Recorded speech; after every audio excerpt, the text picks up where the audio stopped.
going to start out with going and letting each candidate have allowed 10 minutes to tell about issues, to tell exactly what they see their major challenges are, what and also how they are informed about issues concerning veterans. How many are concerned with that? Amen. All right. So now I'll go ahead and start off with the Congress first. Okay, the people running for then Assembly, and then so on, State Senate, and so on. Okay, so first off, we'll start off with Steve Knight. So let's give him a great applause.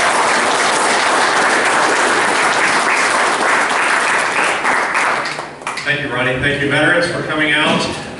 It's always great to see vets and see brothers in arms. I'm a United States Army veteran, director of Local 4.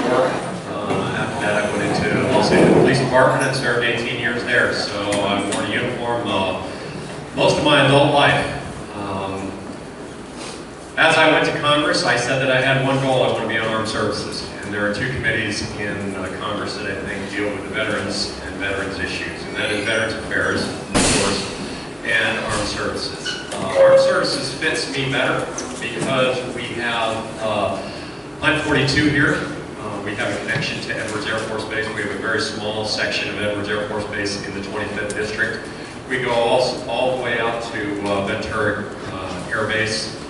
And we have an awful lot of veteran services, subcontractors, and contractors in this area. So it fits very well. The mission of Armed Services fits this district very well. And we've had a connection to Armed Services for the last about 8 years since Congressman McKeon and now me being on there. So that was my #1 mission. That's what I asked for. That's what I got. And one of the reasons was because of issues that are going to come up, that are going to happen to our, not just our veterans, but our folks that are serving abroad right now.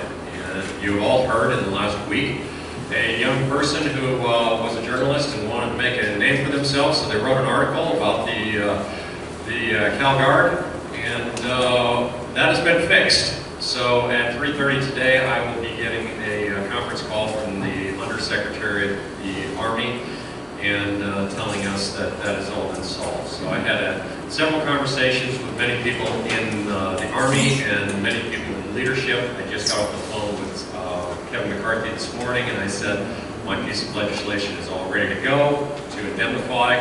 And he said, no, we're done. The Department of Army is going to take care of this, and no one's going to have to pay that, and so that has all been taken care of. So I know that that was one of the issues of the day, and Congress does take care of some things, and we work kind of quickly, but this one we work very quickly, and a lot of us work very quickly.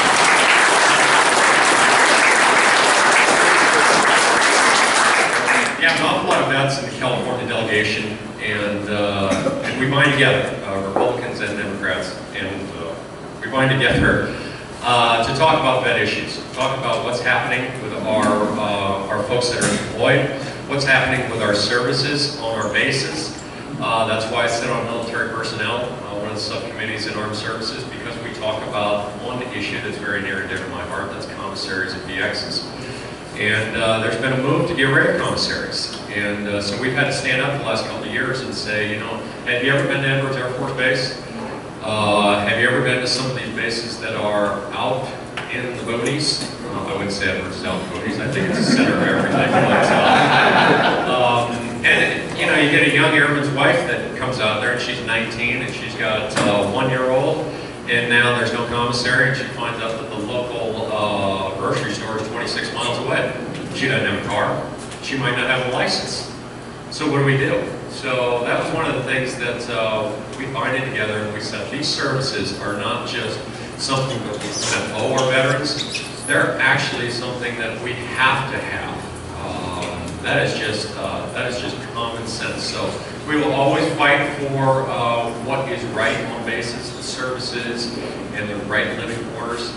If you drive on Edwards today, it's different than driving on Edwards 20 years ago. I lived on 3 different houses in Edwards, and all of them were made out of cinder block, or sticks or whatever the heck they had out there. They were all great houses.